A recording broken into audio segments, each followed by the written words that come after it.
Hi everyone, in front of me I've got a OnePlus Nord 5 and let me share with you how to reset network preferences on this device.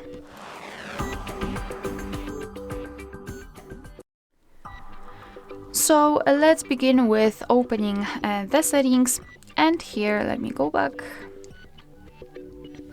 And here we have to scroll down to the very bottom to find System and Update. Then let's tap on Backup and Reset and tap on Reset Phone.